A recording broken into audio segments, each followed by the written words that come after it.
प्रिय भक्तजन, आइए अब 19 अध्याय का कथा श्रवण करते हैं। अधिक मास का, पुरुषोत्तम मास का। नारायण जी ने कहा है, हे नारद, भक्त वत्सल भगवान अपनी वाणी से सुदेव ब्राह्मण को प्रसन्न करते हुए बोले, हे दिविजराज, जिससे मैं प्रसन्न हुआ, क्या यह तुम नहीं जानते? मेरा प्रिय पुरुषोत्तम मास आने पर तुम दोनों ने, स्त्री पुरुष ने उपवास कर यहाँ बैठने से पुरुषोत्तम मास की सेवा की है। एक बार वेद में कहे गए साधनों को और दूसरी और पुरुषोत्तम मास के सेवा को जब ब्रह्मा जी ने तौलने लगे तो वेदोक्त साधन बहुत हल्के निकले और पुरुषोत्तम मास सेवा व्रतधारी भारी हुआ।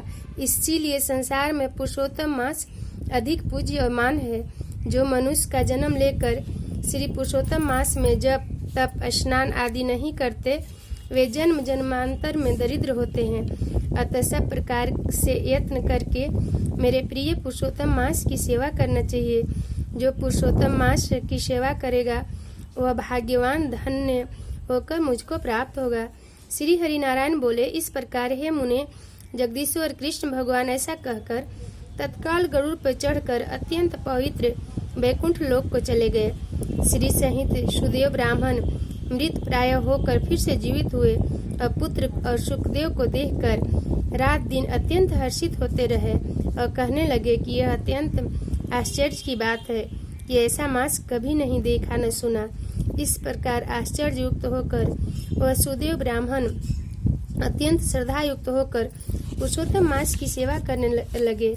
ऋषि वाल्मीकि कहते हैं कि वही तुम राजा दृढ़ धनवा विख्यात हुए। हे राजन, पुरुषोत्तम मास की सेवा से संपूर्ण ऋषियों को भोगने वाले सभी सुखों को भोगने वाले हुए हैं। राजन, जो तुमने मुझसे पूछा तो मैंने सारा वृत्तांत तुझको बतलाया। पूर्व जन्म में जो सुखदेव तुम्हारा पुत्र था वही तोता था। श्री हरि ने उसको जिलाया और सुखदेव के नाम से विख्यात हुआ। वह सुखदेव 12,000 वर्ष तक आयु भोग कर वैकुंठ को गया। वही सुखदेव बन के सरोवर बड़ के वृक्ष पर बैठकर संसार सागर में डूबे हुए विषय रूपी सर्प से तुम और अपने पूर्व जन्म के पिता को देखकर कृपा से युक्त हो चिंतन करने लगा कि यदि मैं इस राजा को बोध नहीं कराऊंगा तो मेरा भी अपराध हो जाएगा।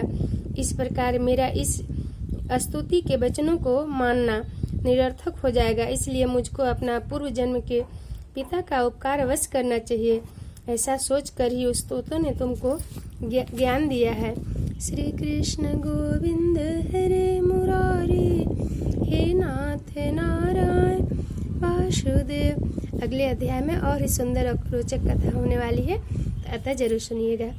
बोलिए कृष्ण भगवान की जय, विष्णु भगवान की जय।